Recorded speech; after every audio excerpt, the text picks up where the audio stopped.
Aucune hésitation.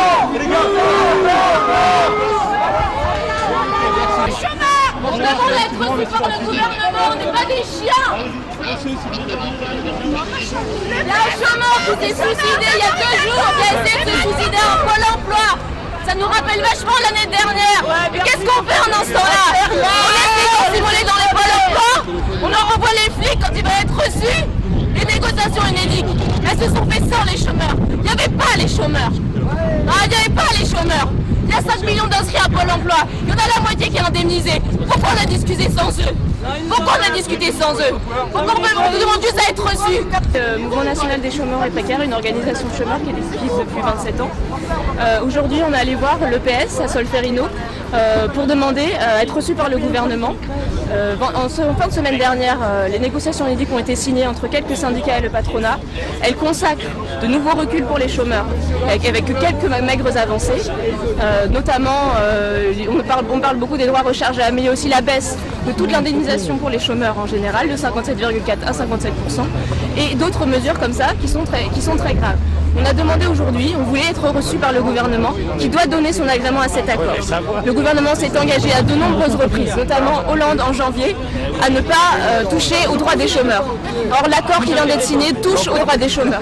Donc on demande à ce que le gouvernement tienne sa promesse. On est en période d'élection, il est important qu'on ait confiance aux politiques. Le politique nous a promis quelque chose, il doit le faire. La situation chômage, elle est très grave. Il y a 2 jours encore, il y a une personne qui a tenté de s'immoler dans une agence Pôle emploi. Ça nous rappelle de nombreux drames et d'autres drames qui ne se voient moins. Et pour l'instant, il n'y a rien qui est fait à part rogner encore les droits des chômeurs. Donc nous demandons à être reçus par le gouvernement et nous traiter comme ils nous ont traités, c'est-à-dire nous envoyer les flics et nous traîner par terre. Ouais. Donc nous demandons d'être reçus par le gouvernement pour discuter de cet accord à laquelle les chômeurs n'ont pas participé, alors qu'ils sont les premiers concernés, pour refuser cet agrément, pour qu'ils respectent leur engagement qui était de ne pas toucher aux droits des chômeurs. Alors les droits rechargeables, c'est sûr que c'est une bonne chose, mais il y a une condition qui a été mise, qui est qu'il fallait avoir 150 heures pour pouvoir recharger les droits. Il y a beaucoup de gens qui travaillent que quelques heures par semaine pour avoir 150 heures, ça va être très compliqué. Surtout si on fait le bilan de cet accord, c'est surtout des économies qui ont été faites. 400 millions d'économies sur le dos des chômeurs. Comme le MEDEF le voulait, on a fait des économies sur l'Unédic. Comme le MEDEF le voulait. Il voulait peut-être beaucoup plus d'autres choses, mais certains syndicats ont cédé.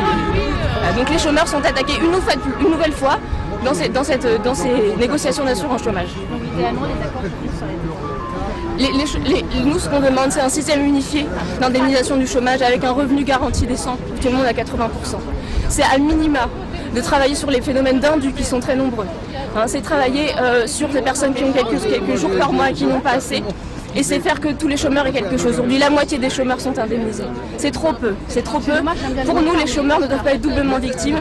Pas d'emploi, pas de revenus. Or, c'est le cas pour beaucoup d'entre eux.